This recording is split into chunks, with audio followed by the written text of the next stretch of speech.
देखिए बच्चों, अब क्लास 12 का फिजिक्स एनसीईआरटी स्टार्ट हो रहा है।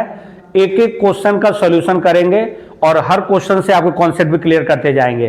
तो चलिए एक 1.1 से जो चैप्टर है हमारा इलेक्ट्रिक चार्जेस एंड फील्ड्स, तो चलिए क्वेश्चन नंबर 1.1 ये क्या कहता है, what is the force between two small charge spheres having charges of this and this coulomb placed 30 centimetre apart in air. कह रहा है दो चार्ज स्फीयर है और जिनको एयर में रखा गया है।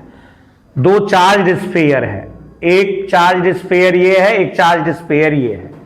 एक का चार्ज है Q1 और एक का चार्ज है Q2, ठीक है। और इनके बीच का जो डिस्टेंस है वो आपका दे रखा है 30 सेंटीमीटर। Q1 का वैल्यू क्या है ये देखिए आप। Q1 दे रखा है बच्चों 2 into 10 to the power 2 into 10⁻⁻7 coulomb, okay. और जो सेकेंड चार्ज है Q2, इसका मैग्नीट्यूड गिवन है 3 इंटू 10⁻⁻7 कूलम। इनके बीच का डिस्टेंस दे रखा है 30 सेंटीमीटर और मीडियम दे रखा है एयर। कौन सा मीडियम है? एयर मीडियम है, एयर मीडियम है, मीडियम एयर है। बोले सर आपने मीडियम पे डिस्कस किया। हाँ, अब आप कूलम फोर्स के बारे में जानिए। कूलम फोर्सेस मीडियम पे डिपेंड करता है। दो चार्ज अगर एयर में है तो उनके बीच कूलम फोर्स का फॉर्मूला होगा 1/4 pi epsilon naught Q1 Q2 upon R²। ध्यान से सुनिएगा, कूलम फोर्स एयर में जो होता है वो होता है F is equal to 1/4 pi epsilon naught Q1 Q2 by R², जिसको हम लोग K बोलते हैं। K Q1 Q2 by R²। ये K क्या है? K है आपका 1/4 पाई एप्सिलॉन नॉट। सुनिए ध्यान से, अगर ये चार्जेस मीडियम में आ जाएं तब आप एप्सिलॉन नॉट का यूज नहीं करेंगे, वहां पर एप्सिलॉन आ जाता है। ये परमिटिविटी है। एयर के लिए एप्सिलॉन नॉट है जिसका वैल्यू एयर के लिए सबसे मिनिमम होता है। परमिटिविटी का वैल्यू जो है एयर के लिए सबसे मिनिमम माना गया है।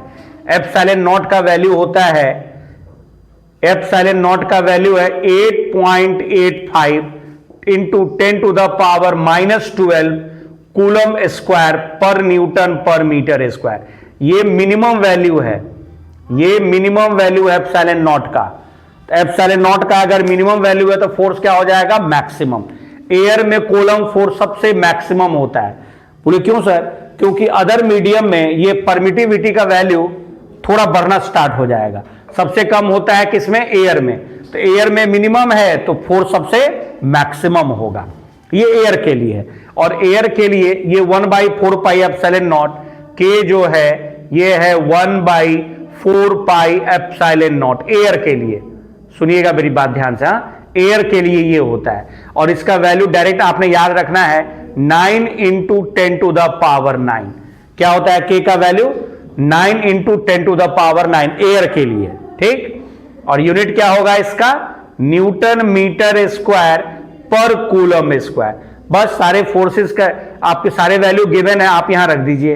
हाँ, डिस्टेंस को जब भी न्यूमेरिकल आप बनाते हैं तो छोटे क्लासेस से ही पढ़ते आ रहे हैं हम लोग, सारे जो भी पैरामीटर जितने भी फिजिकल क्वांटिटी हैं सब सेम यूनिट में होने चाहिए, सब सेम यूनिट में होने चाहिए। तो चार्ज का ऐसा यूनिट कूलम, दूसरा भी कूलम।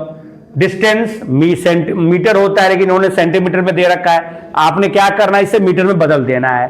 तो आर का वैल्यू क्या दे रखा है? 30 सेंटीमीटर। आप 100 से डिवाइड कर दो, मीटर में बदल जाएगा तो हो जाएगा आर का value 3 into 10 to the power -1 metre, ठीक है।